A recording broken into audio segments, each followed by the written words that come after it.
Hi, my name is Amanda Kosick. I'm here at Citylight South, and I've been going here for about 2 years now, and I just have a really cool story of what God has been doing in our lives and in our city group.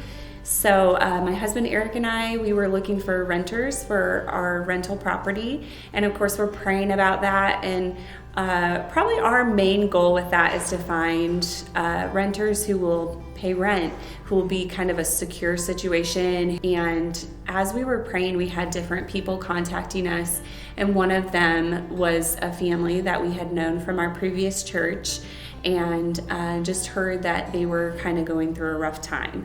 So Eric and I started talking and praying about that, about whether we could rent to them and what that would look like.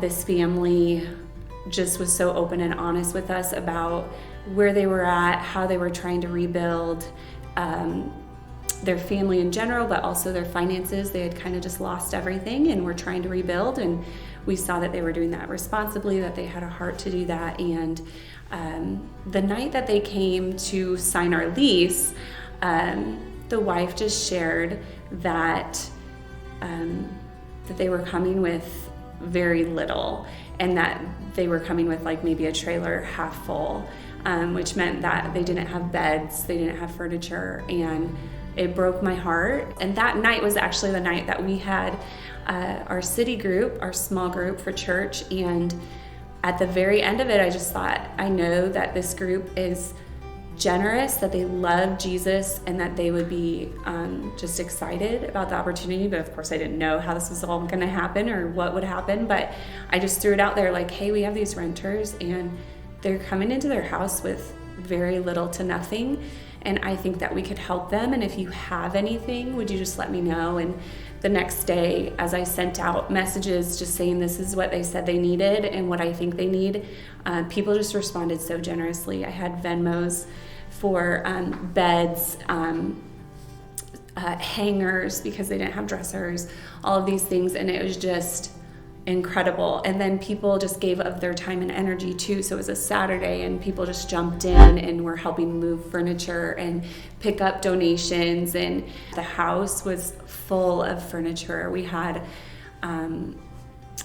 just a dining room table that was provided and furniture in the living room, and we were starting to get beds and bunk beds and a bed for the parents who didn't even ask for one. And as the neighbors heard about it, their hearts softened, and they just saw what God was doing, and they wanted to be a part of it too. The neighbors started giving money, DVD players, things for the kids, and that was really cool. One of the neighbors said, "What church do you go to?"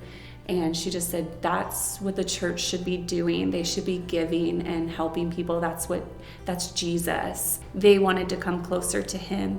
They wanted to be a part of what God was doing in his redemptive story on earth. Same with the family members.